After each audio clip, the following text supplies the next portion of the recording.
రాష్ట్రంలోని దాదాపు 6.5-7 లక్షల మంది దివ్యాంగులు ఎవరైతే ఉన్నారో వారికి కాంగ్రెస్ పార్టీ చాలా వాగ్దానాలు 100 రోజుల్లోనే 6,000 పెన్షన్ అని చెప్పింది.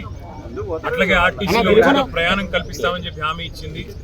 అట్లాగే బ్యాక్లాగ్ పోస్టుల విషయంలో కానీ చదువుల విషయంలో కానీ చాలా వాగ్దానాలు వారి అభయహస్తం మేనిఫెస్టోలో చాలా వివరంగా ఇచ్చారు. అవన్నీ కూడా ఇవాళ మా సోదరుల దగ్గర చాలా వివరంగా వారి ఫోన్లలో వారి మనసుల్లో ముద్రించుకొని పోయినారు. ఇవాళ నిజానికి శారీరకంగా తెల్లారి లేస్తే అవస్థలు పడే దివ్యాంగులు వారు కోరుతున్నది ప్రత్యేకంగా కొత్తగా ఏమీ లేదు. కాంగ్రెస్ ఇచ్చిన హామీలు నిలబెట్టుకోవాలని, కాంగ్రెస్ పార్టీగా ఇచ్చిన హామీలు వెంటనే అమలు చేయాలని వారి వాళ్ళ అసెంబ్లీలోకి నిజానికి రావాలని ప్రయత్నం చేశారు. నేను అడిగాను, అసెంబ్లీలో లోపలికి రానియండి, మా లెజిస్లేచర్ పార్టీ ఆఫీస్లో కలుద్దాము, వారు బయట రోడ్ల మీద కలవడం కరెక్ట్ కాదు అని. కానీ వీళ్ళందరూ వస్తే మాకేదో ఇబ్బంది అవుతుంది, వాళ్ళు వద్దు అని చెప్పి పాసులు కూడా ఇవ్వకుండా సతాయిస్తే ఇక్కడ నడి రోడ్డు మీద వారందరినీ ఇక్కడ కలవాల్సిన దుస్థితి ఈ రాష్ట్రంలో ఈరోజు. దివ్యాంగుల గురించి ఆనాడు కళ్ళబొల్లి కబుర్లు చెప్పి ఓట్లు పొంది ఇవాళ గద్దెనెక్కిన కాంగ్రెస్ పార్టీని మేము ఈ బడ్జెట్ సెషన్లో శాసనసభలో కూడా నిలదీస్తాము, అడుగుతాం.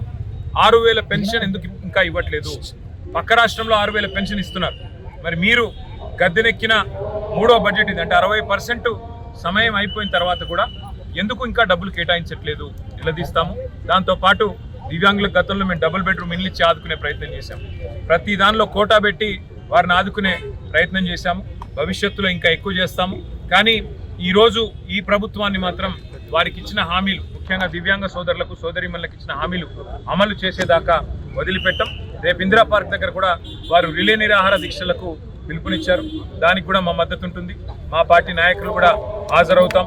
తప్పకుండా దాన్ని కూడా మరి విజయవంతం చేయాల్సిందిగా రాష్ట్రంలోని దివ్యాంగ సోదరులకు కూడా విజ్ఞప్తి చేస్తూ ప్రభుత్వం వెంటనే కళ్ళు తెరిచి మరి ముందుకు వచ్చి వారికి ఇచ్చిన హామీలు అమలు చేయాలని చెప్పి డిమాండ్ చేస్తాం.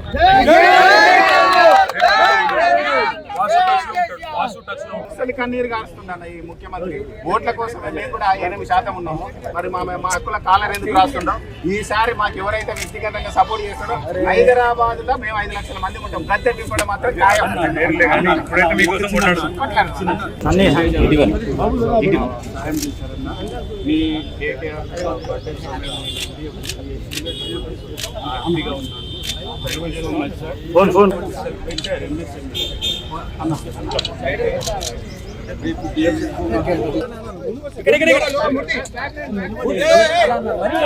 లోకల్